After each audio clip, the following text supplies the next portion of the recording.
no seminário 11, né, onde ele vai trabalhar os 4 conceitos e vai chamar de 4 conceitos fundamentais, que é a transferência, o inconsciente, pulsão e repetição, né? É um seminário extremamente complexo também, mas só para frisar assim, ó, que é um seminário onde ele inicia com o prefácio, enfim, chamando de a excomunhão. Ou seja, é um seminário onde ele faz uma ruptura onde ele é, de certa forma, anti-freudiano. Isso não significa que ele abandona Freud, absolutamente. Anti-freudiano porque ele rompe com a IPA, que é a instituição psicanalítica, né, a grande, né, a IPA, que foi fundada por Freud, né?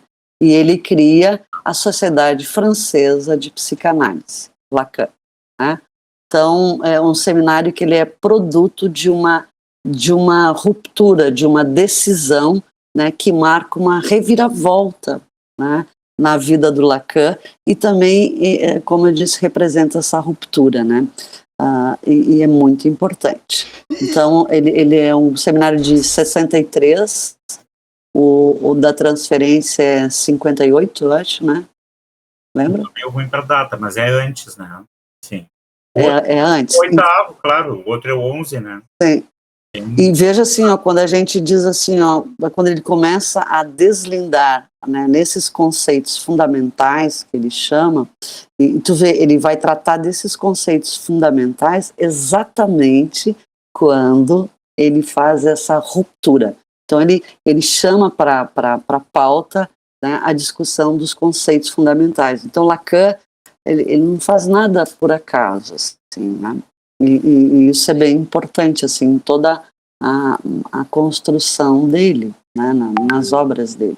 E, pessoal, e esse conceito, eu tô com o meu WhatsApp aqui, eu esqueci de... Esse conceito e a transferência em Freud, porque vocês têm uma abordagem, existe uma abordagem, porque Lacan na verdade, ele se diz que é freudiano, né? As pessoas...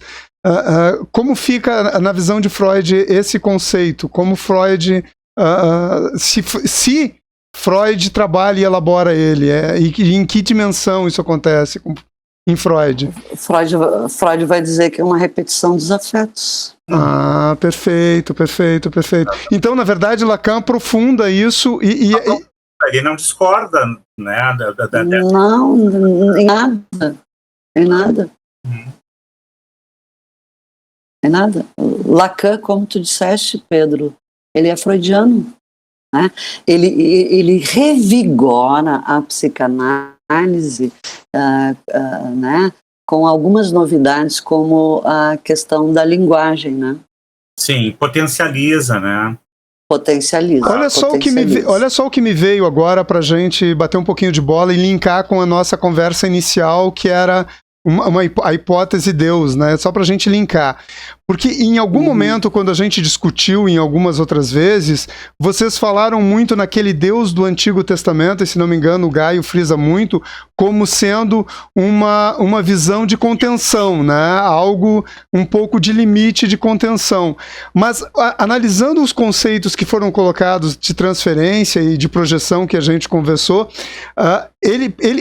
aquele Deus ali, ele tem muito de projeção, né? É aquele Deus do Antigo Testamento, né? Ele parece ter sido moldado no contexto histórico, né? É que tem algo poetiano sempre, né? Nessas coisas em que o social se enlaça com o singular, com a cultura, com a questão da própria manipulação dos poderosos, né? Os poderosos ameaçando com um Deus cruel, eles tinham proveito, né? Mas, de qualquer maneira, nesse contexto histórico, a coisa demandava uma castração maior para inibir aquelas pulsões muito primitivas que estavam dadas. E, bom, que ainda existem, né? Que aparecem, mas, assim, o processo civilizatório demandou isso, né?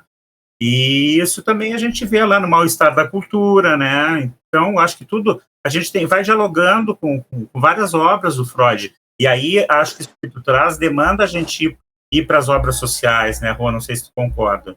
Fazer, né, uma certeza. Sim. Eu acho que é importante, assim, a gente atentar que a transferência, tu faz esse recorte lá no Deus, né, que a transferência, como nós já frisamos, não é uma especificidade da psicanálise. Os grandes líderes, professores, políticos, enfim, né, usam da transferência e pode usá-la de uma maneira não tão interessante, pode ser de uma maneira cruel, né? Pode ser de uma maneira perversa. Então, assim, eu acho que tanto assim que agora eu vou voltar para a clínica de novo, para a psicanálise, que o fim de uma análise seria o quê, gente? A dissolução da transferência. Bem lembrado. Onde tu não precisa... Então, né? Mas... Então, exatamente. Então, tu precisa desse semblante, desse amor, né? Vamos colocar nesse patamar, de acreditar, então, aquele outro, né? Que eu suponho um saber que sabe sobre mim mais do que eu, e vai me ajudar nessa condução. O fim de uma análise é a dissolução disso, onde este que eu coloquei nesse lugar tão idealizado cai. Fica no lugar de objeto A. Quando na nossa cultura se faz uso dessas transferências de um uso não tão interessante para as massas, não tem esse trabalho, ao contrário, é usado como forma de manter dependência, essas massas, exato, refém. E nesse sentido, eu brinco que eu digo que uma das partes da psicologia que funciona muito bem é a psicologia social de massas, né? Essa parece que tem um efeito e realmente funciona perfeitamente. Claro, né? A gente não pode esquecer que essa é uma discussão que a gente faz, né, na faculdade, né? E que o Freud dizia, será que existe uma clínica que não seja social? Claro que não, porque o grande social ele está presente na singularidade, na produção subjetiva através da família, das instituições, da escola. Então, nós não fragmentamos o ser humano, a gente trabalha com uma visão integradora. Por isso que a psicanálise não deixa de ser também social, né? Em extensão tem mostrado muito isso, né? Sim, exatamente. Então, a gente também tem que pensar nas patologias da transferência. A casa é sua, por favor, me apareça. Nunca esqueça desse amigo que lhe tem muito respeito e toda a admiração. De coração tenha certeza, na completa emoção.